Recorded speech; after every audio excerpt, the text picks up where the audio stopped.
Welcome back to my channel. On tonight's episode, ProRevenge. My boss stole my idea and got fired. Here we go. I work for a mid-sized tech company, and I've been here for about 3 years. I love my job, but there's one thing that has always irked me.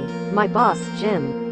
Jim is the kind of guy who takes credit for other people's work and has no problem throwing anyone under the bus if it makes them look good. A few months ago, I had an idea for a new feature that could potentially bring in a lot of revenue. I spent weeks researching and developing a detailed proposal. When I finally presented it to Jim, he seemed genuinely impressed and told me he'd take it to the higher-ups. Little did I know, Jim presented my idea as his own.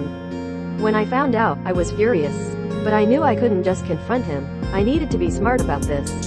I started documenting everything and quietly sharing my work with a few trusted colleagues. They were just as outraged as I was, and we decided to come up with a plan. Update 1. So, after I found out that Jim took credit for my idea, I decided to play the long game.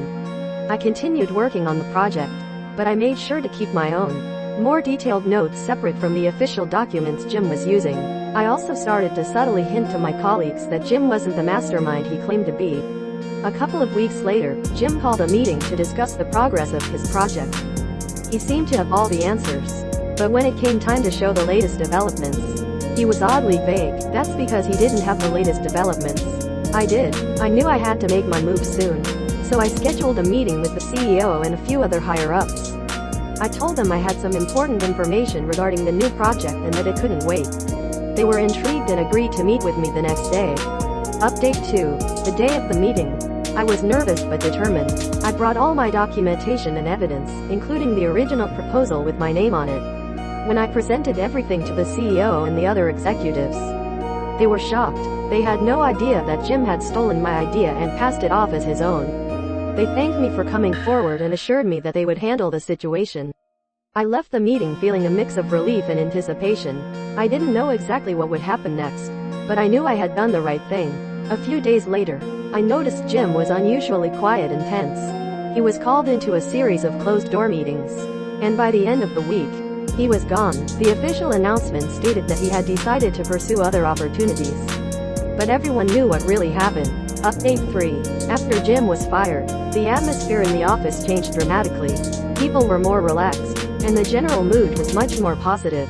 I was officially given credit for the project, and the higher-ups made it clear that they valued my contributions. But the story doesn't end there. A couple of weeks after Jim's departure, I received a message from him. He was furious, accusing me of ruining his career. He even threatened to sue me for defamation. I was taken aback, but I knew I had the upper hand. I calmly replied, reminding him that I had all the evidence to back up my claims and that any legal action he took would only expose his dishonesty further. I never heard from him again. Update 4. With Jim out of the picture, I was promoted to his position. It was a bit surreal to be in his office, using his desk, but I was determined to do things differently. I made it a point to acknowledge my team's efforts and to give credit where it was due. The project I had originally proposed turned out to be a huge success. We launched the new feature, and it brought in even more revenue than we had anticipated. The higher-ups were thrilled, and my team received a well-deserved bonus. One day, while going through some old files, I stumbled upon a note Jim had left behind. It was a scribbled reminder to himself to keep an eye on my name. Quote. It was oddly satisfying to know that he had been worried about me all along.